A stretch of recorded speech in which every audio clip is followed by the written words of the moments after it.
My name is Vanessa Blake. I'm 38 years old, and for 12 years, I gave everything I had to a man who only saw my worth when it served his rise. I was the woman behind the success story, the supportive wife, the loving mother, the glue that held our home together. And then one day, I looked into the eyes of the man I married and saw a stranger who was already packing his exit strategy. I met Andrew when I was 24, working long hours as a pediatric nurse. He was charming, successful, and ambitious, a regional sales director, climbing his way toward a VP seat.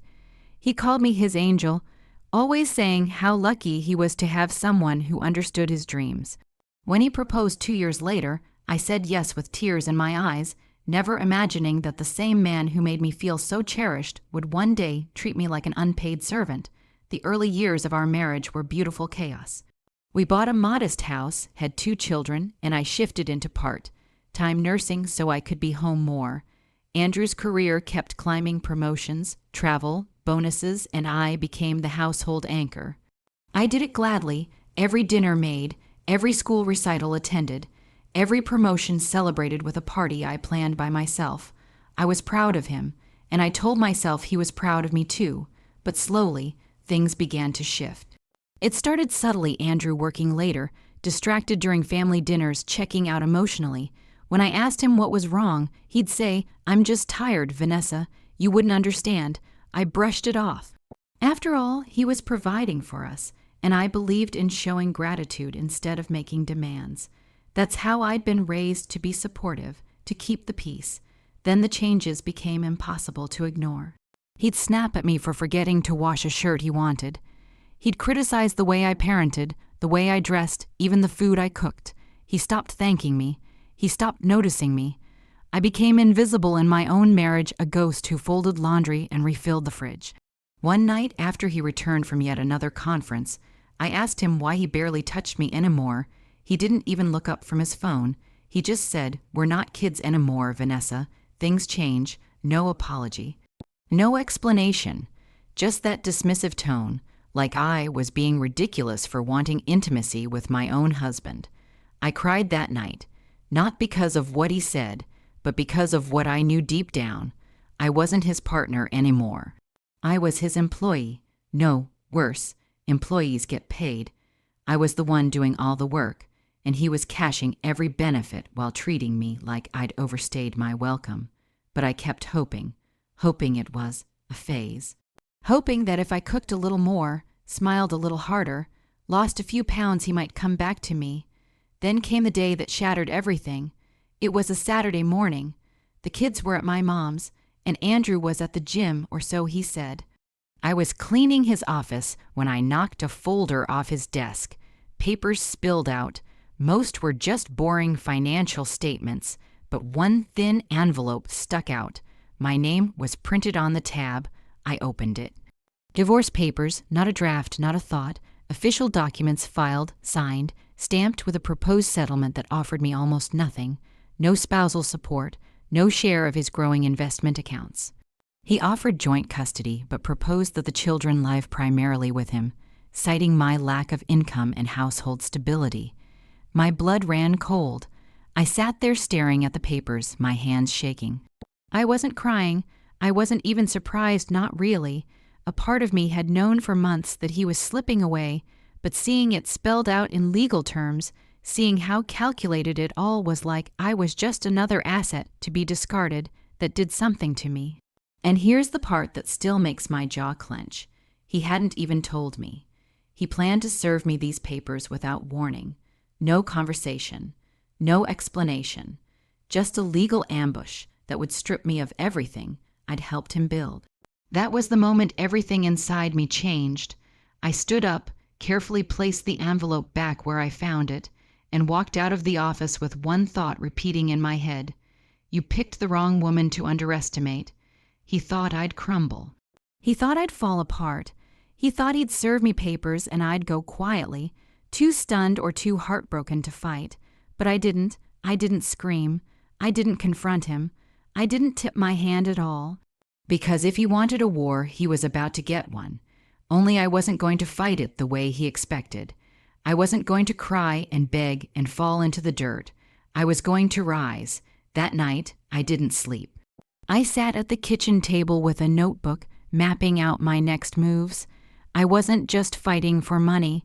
I was fighting for the years he'd stolen from me, for the nights I sat up with sick babies while he slept in hotels, for the dreams I put on hold so he could chase his. I was done being the perfect wife. I was done being the woman behind the man. From now on, I'd be the woman in front, the one with the plan, the power, and the fire. He thought I'd be broke after the divorce. He thought I'd be weak, but he didn't realize I was just getting started. After discovering the divorce papers in Andrew's office, something inside me snapped, but not in the way he expected. I didn't fall apart. I didn't scream or confront him. Instead, I put on the best performance of my life.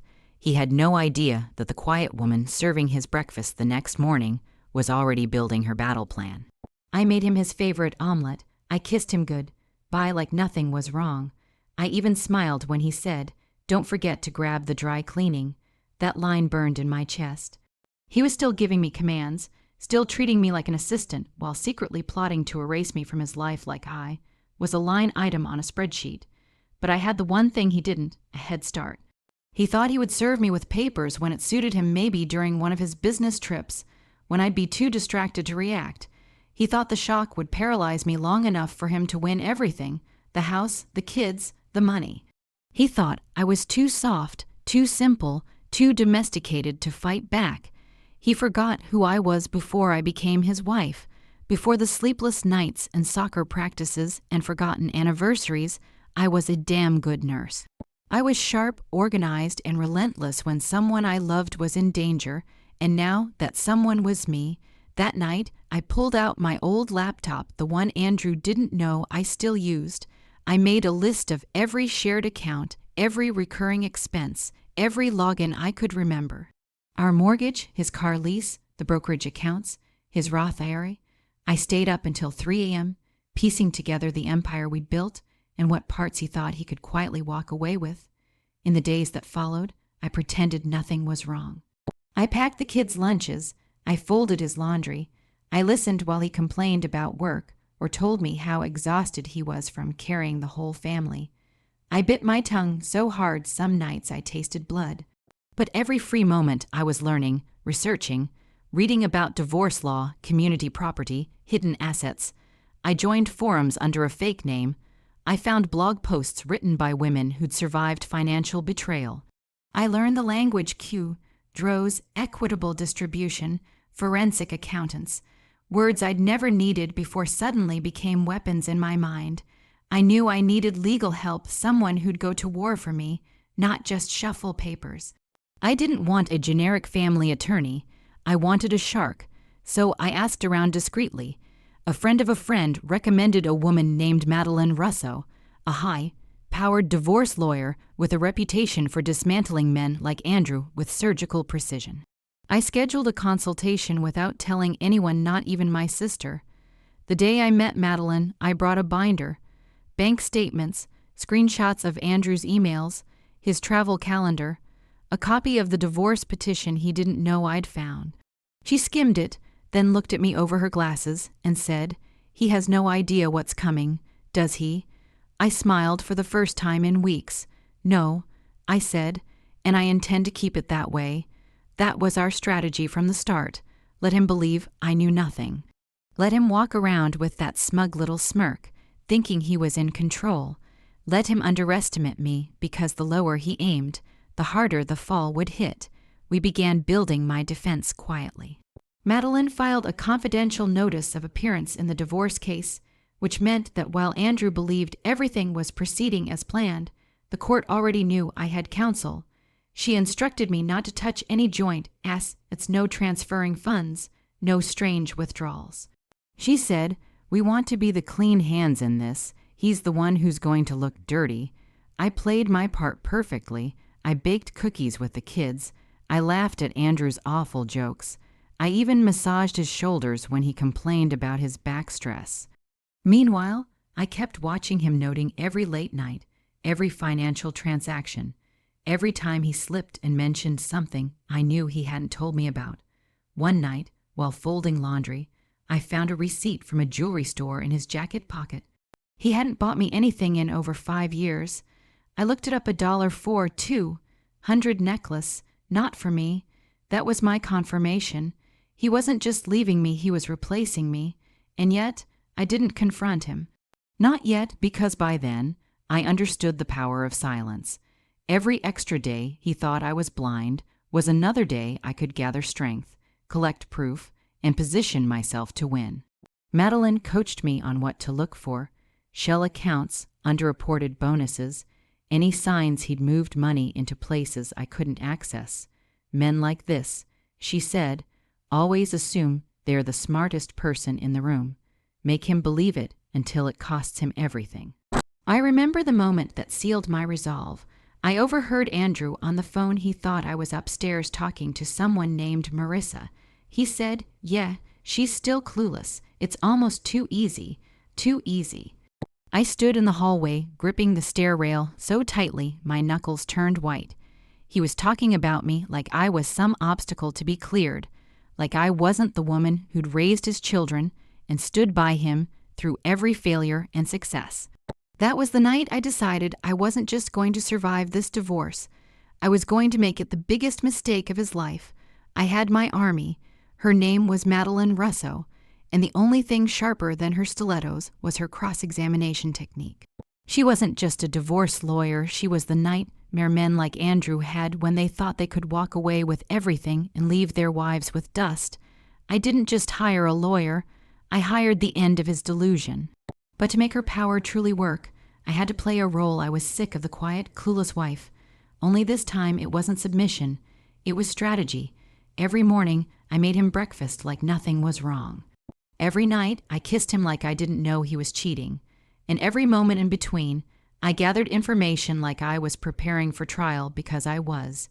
He had no clue I had already filed my official legal response. No idea that my lawyer had started requesting his financial disclosures.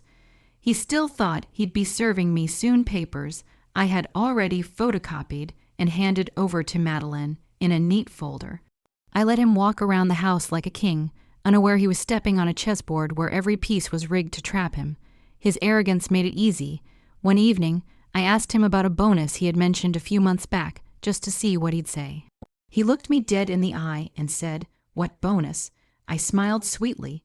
Oh, maybe I was mistaken. That lie was already in my spreadsheet. Another time, he left his iPad on the kitchen counter while he took a phone call on the patio. I didn't snoop, I audited. I opened the Notes app and found a list of division ideas. My name wasn't on most of them, but Vacation Property Keep and Tesla Mine definitely were. He was planning everything. Without me, but I was recording every step of his betrayal like a historian, and Madeline was building the legal storm.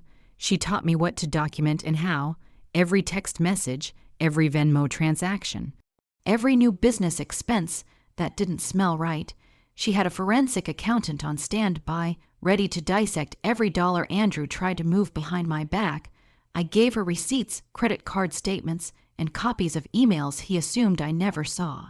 At night, while he slept peacefully next to me, I sat in the bathroom with my laptop on my knees, typing out timelines, dates, lies, inconsistencies. I created a folder called Liberation Plan. It became my obsession. It became my power. Meanwhile, I kept playing dumb. He'd come home late from work meetings, smelling like a perfume I didn't wear. I'd ask him how the meeting went, and he'd say, "Exhausting," while loosening his tie. I'd smile and nod, pouring him a drink like a 1950 sitcom wife. Inside, I was boiling, but outside, I was serene. Because I knew something he didn't, I was in control now. I began recording anything unusual: cash withdrawals, meetings that didn't match his calendar, strange business expenses. I even found out he had created an LLC that I wasn't listed on, a clear sign he was stashing money somewhere. I sent everything to Madeline. She responded with one line, "He's going to regret underestimating you." The real test came when he finally told me he wanted to have a talk. He sat me down at the kitchen table, sighing heavily like he was carrying some tragic emotional burden. "I think we've grown apart." He said, playing the victim, "You're not happy. I'm not happy. Maybe we should think about separating." I bit my lip so hard it nearly bled. Because the coward was acting like this was just occurring to him. Like it wasn't already typed, notarized, and hidden in his office drawer. Like I hadn't already hired legal representation to destroy his entire strategy. I nodded gently, like I was hearing it for the first time. "Oh," I whispered, "I didn't realize you felt that way." My stomach was churning, but my face was the picture of calm. He looked almost relieved, like he'd gotten away with something. That night, he slept like a baby. I lay awake beside him, listening to his breath, wondering how someone I once loved could lie so thoroughly. And then I smiled because the truth was, I had become someone stronger than he ever imagined. A few days later, he left town for a conference. I took that time to sit down with Madeline and the forensic accountant. What they showed me nearly made me sick. Andrew had been diverting funds for nearly 8 months, putting commissions from side deals into a hidden account under his new LLC. It wasn't just shady, it was illegal. He had listed himself as the sole beneficiary, but the real kicker, he used our marital funds to open that account. Madeline's face was calm as she reviewed the files. "This changes the game," she said. "This isn't just division of property. This is attempted concealment. I asked her what we could do. She said, we don't just fight back, we bury him in evidence, and that's what we did." I continued playing dumb at home. He came back from his trip with a tan and a new shirt I hadn't bought. I acted impressed, kissed him on the cheek, and asked about his conference. He gave me some line about growth and leadership. I nodded. Inside, I was counting the days until the courtroom, because the moment was coming, the moment when my silence would explode into thunder, when he'd walk into that courthouse expecting a quick, clean break. And instead, find Madeline Russo standing across from him, armed with every lie he ever told. I wasn't the woman he married anymore. I wasn't scared. I wasn't dependent. And I sure as hell wasn't walking away empty-handed. He thought he was divorcing the version of me who stayed silent, but he was about to face the one who'd been documenting his downfall the whole time. Checkmate had already begun. I never thought I'd become fluent in legal jargon, tax law, or forensic accounting. But when survival is on the line, you learn fast. Andrew thought he was smart. He had always been smug about it, about being the provider, the man in charge, the one with the real job. While I stayed home with the kids, his confidence was like perfume, thick, overpowering, impossible to ignore. But this time, his arrogance gave me exactly what I needed, a trail, and I followed it. The clues started small, tiny inconsistencies that, to the untrained eye, wouldn't mean much.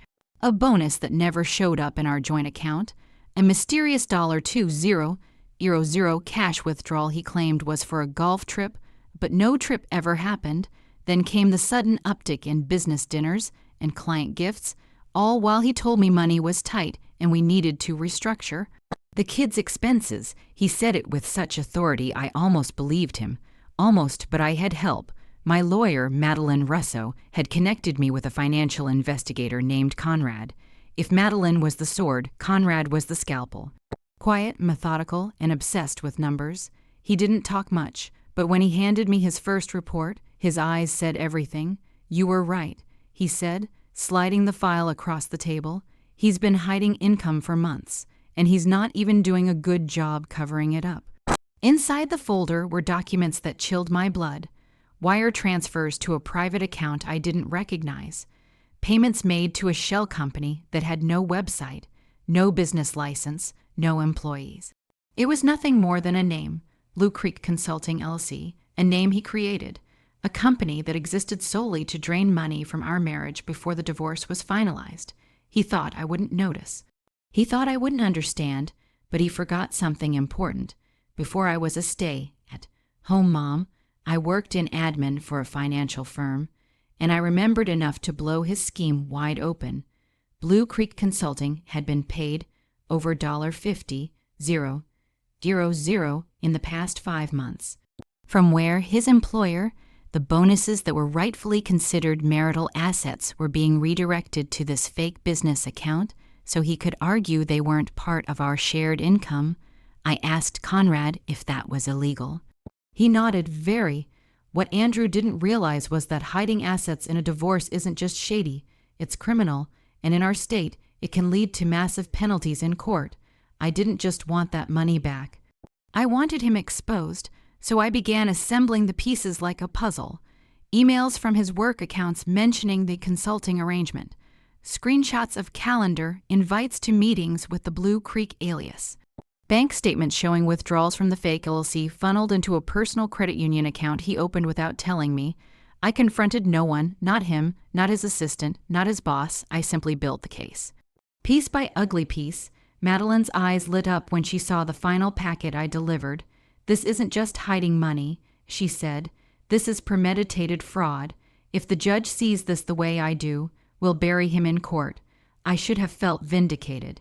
But I didn't, not yet. Because while I now had the truth, he still had no idea I knew it.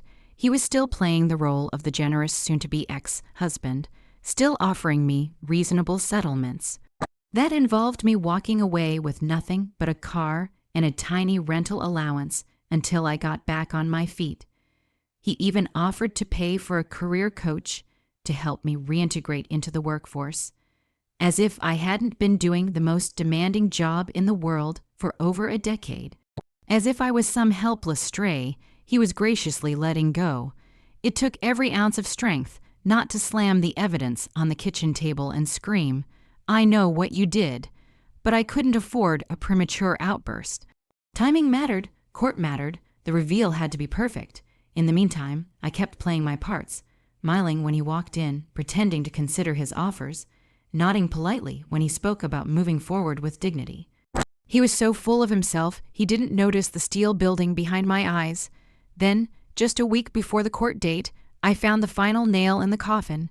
He had purchased a second property, a condo in Miami. In cash, I discovered it through a not-so-innocent Zillow email he forgot to log out of on his laptop. The message read, "Congratulations on your new investment property. Click here to view your closing documents." I clicked. And there it was, the deed, his name, no mention of me. I printed it immediately and added it to the now 5-inch thick binder labeled Andrew. The lie behind the smile, I didn't cry anymore. I didn't even shake. The shock had passed, the grief had burned off. What remained was focus, precision, justice. When I handed the condo paperwork to Madeline, she laughed, an actual loud laugh. "He's going to hate how much smarter you are than he gave you credit for." And I smiled. Because that was exactly what I wanted. For years, I let myself believe that being quiet was being kind, that not confronting him made me a better wife, that loyalty was my strength. But now I saw it for what it was. He didn't just betray me, he thought I was too stupid to notice, too weak to fight back, too small to win, and that was his fatal mistake. Because when the courtroom doors opened, I wouldn't be walking in as the broken wife he left behind. I'd be walking in with proof, with legal firepower, with a lawyer, a forensic team, and everything he tried to bury now shining under the harsh light of the law. He thought he'd walk away richer, freer, untouched. He had no idea the storm waiting on the other side of the courtroom door. But he'd learn. Oh, he would learn. Andrew walked into that courtroom like a man arriving for a victory lap. Hair slicked back. Tailored navy suit, that same smug smile he always wore when he thought he was 5 steps ahead. His new girlfriend, 20, something tight dress, bored eyes waited outside, probably expecting to celebrate over cocktails after he handled his ex-wife in court. But he had no idea what was coming. I sat quietly beside my attorney, Madeline, dressed simply in a navy dress and blazer. No theatrics, no drama. I didn't need to perform. The truth was loud enough. The binder in Madeline's hands held 12 years of receipts, memories, betrayal, and justice.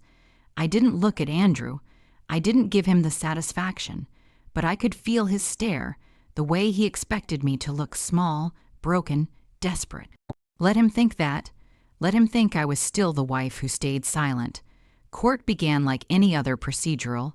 Calm, cold, the judge, an older man with a reputation for despising liars, called both sides forward. Andrew's lawyer, smug and expensive, began by painting Andrew as the gracious, supportive husband, a good man who wanted to resolve this amicably, who had given generously despite the financial strains of modern life. They made him sound like a saint. I almost laughed. They presented their settlement offer: a modest monthly payment, no spousal support, limited visitation with the kids, and a single family home for the children's stability, which, by the way, he wanted to sell immediately. And then they paused, expecting me to quietly accept it, but I didn't. Madeline stood up, spine straight, voice calm but electric, and what she said next turned the courtroom into a furnace. Your Honor. She began, before we consider any division of assets, I believe it is imperative we review the hidden funds, property, and fraudulent activity committed by Mr. Graham in anticipation of this divorce. Andrew's smirk wavered. Just slightly, Madeline walked the court through the first exhibit, the fake LC, Blue Creek Consulting. She handed the judge documents showing how Andrew had siphoned bonuses through this shell company to avoid joint income claims. His lawyer stammered, trying to object, but the judge raised his hand and silenced the room. This is serious, he said. Continue. Next came the bank records, withdrawals, wire transfers, private accounts opened without my knowledge. Then the emails from his employer referring to the arrangement, clearly acknowledging these payments were meant to be under the table. The judge's face darkened. Andrew's smirk vanished completely, but we weren't done. Madeline calmly introduced Exhibit D, the Miami condo. She explained how I had uncovered the cash purchase made in secret, the closing documents, the deed, all done weeks before Andrew filed the divorce papers. She pointed out the clear attempt to shield the asset from division. The judge turned to Andrew, his voice suddenly sharp. Mr. Graham, were you planning to disclose this property? Andrew mumbled. I didn't think. The judge cut him off. You didn't think your wife was entitled to half of it, or did you think the court wouldn't find out? He stammered. His lawyer whispered furiously in his ear. The courtroom had shifted. Every advantage Andrew thought he had melted under the weight of evidence. The predator was now cornered, panicked, exposed, but Madeline saved the best for last. She presented the timeline of infidelity, complete with hotel records, text logs, and even social media posts that contradicted his sworn claims of fidelity. Proof he'd been funding his new girlfriend's lifestyle with marital funds, buying her gifts, renting her apartments, even offering to pay her tuition. It wasn't just betrayal, it was financial abuse. It was manipulation, and now it was public record. Andrew's face turned gray. His eyes flicked to me, searching for some sign of mercy, but I didn't blink. I didn't flinch. I just stared straight ahead, calm, steady, untouchable. The judge leaned back in his chair, visibly angry now. This is not just deceptive, he said. This is an orchestrated attempt to cheat both your wife and this court. Then he looked at me. Mrs. Graham, do you wish to proceed with your original claim? Madeline stood again, confident as ever. Your Honor, given the severity of these findings, we are amending our claim. We're requesting full custody, spousal support, both properties, and a formal investigation into Mr. Graham's financial conduct. Andrew tried to speak. His lawyer raised his hand, whispered something, but the room was no longer his. It was mine. I wasn't the woman he walked over. I wasn't the obedient wife who'd agreed to scraps. I was the storm he never saw coming, quiet, methodical, and undeniable. The judge called a recess. Andrew looked stunned, as if the courtroom had flipped upside down. He tried to approach me as we stood to leave. Lena, he said, but I didn't stop. I didn't even turn around. I walked past him like a ghost, like someone he used to know before he gambled her life away on lies. Outside, reporters had already gathered. Someone had leaked that the case involved hidden assets and potential fraud. I walked past the cameras without speaking, head held high, not for attention, not for spectacle, but because I knew something Andrew didn't. This wasn't the end of the story. It was the end of his version. And the beginning of mine. The courtroom had turned into a battlefield, and Andrew lost. He just didn't know how badly until the final day of the hearing, when the judge read his decision aloud, slowly, methodically, like a sentence carved in stone. Andrew sat beside his lawyer, pale and stunned, the cockiness long gone. His jaw twitched as if he still thought there was a loophole to crawl through, but there wasn't. I made sure of that. It had taken months to get here, months of me pretending I knew nothing, while while he plotted behind my back. But I had used every moment wisely, and now the payoff was more than just financial. It was justice. It was truth. It was dignity being restored piece by piece. The judge began with custody. Given the overwhelming evidence of Mr. Graham's deceit, emotional neglect, and the misuse of shared marital assets, he said, "I am awarding full physical and legal custody of the children to Mrs. Graham. Visitation will be limited to supervised weekends pending review." Andrew flinched like he'd been slapped. He hadn't expected that. He thought he could take my kids and parade them around like trophies, but the judge had seen through it. He saw the truth of who'd raised them, who'd stayed up through fevers and night terrors and school projects, who never walked away when things got hard. Then came the financial part. All marital assets, including the 2 properties in question, the primary residence and the undisclosed Miami condo, are awarded to Mrs. Graham. I didn't even blink. He had tried to hide that condo, had laughed to his mistress about how clever he was, thinking I'd never find it, but I did, and now it was mine. The judge wasn't finished. Furthermore, he continued, due to the deliberate concealment of funds and property, and the use of marital resources to support an extramarital relationship, Mr. Graham is ordered to pay spousal support in the amount of $500 per month for the next 5 years, in addition to full coverage of the children's health, education, and living expenses. Andrew's mouth actually fell open. His lawyer looked like he'd swallowed a stapler, but the cherry on top. Mrs. Graham is also entitled to 60% of Mr. Graham's retirement accounts and investment holdings, due to the calculated attempts to defraud both her and this court. I sat still, calm, silent, but inside, something cracked open, not bitterness, not revenge. Relief, because this wasn't about making him suffer. This was about not letting him win. This was about standing up not just for myself, but for every woman who's ever been made to feel like her loyalty was weakness, who gave everything only to be discarded, who was told she was replaceable, unworthy, forgotten. As the judge signed the final order, reporters outside were already posting headlines. Prominent executive loses divorce case amid hidden asset scandal. Wife's financial evidence shocks courtroom. Custody, homes, and fortune judge rules in favor of betrayed mother. I walked out of that courtroom into the sunlight, my head high, my heels clicking on the concrete like a war drum, not broken, not bitter, rebuilt. Andrew followed me out moments later. He looked like a man who had just seen his future collapse in slow motion. I caught him staring at me, but this time there was no arrogance, just disbelief. He walked up to me, hesitant, like maybe he could still talk his way out of it. "You really did all this behind my back?" he asked. I smiled softly. "No, I did it in plain sight." "You just never saw me." His mouth tightened. "You played me." I leaned in, looked him dead in the eye, and whispered the word I had been saving for months. Checkmate. Then I walked away, and I didn't look back. Life after the divorce wasn't easy, but it was mine. I turned the settlement into more than just survival. I went back to school, finished my degree, and launched my own business. The very graphic design studio I once dreamed of owning when I first met him. I named it after my grandmother, Elena & Co., because she was the first woman who ever told me that silence isn't strength unless you choose it. The kids adjusted faster than I expected. With therapy, school, and a steady, safe environment, they began to thrive again. The house was filled with laughter, not cold dinners or passive-aggressive silences. We danced in the kitchen. We painted the walls. We made new life. I didn't chase love. I didn't need to. I was enough on my own.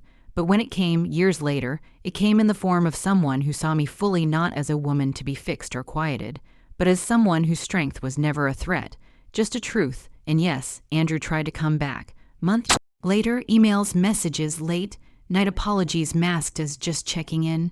But I never responded because that chapter was over. He may have written the first half of our story, but I owned the ending.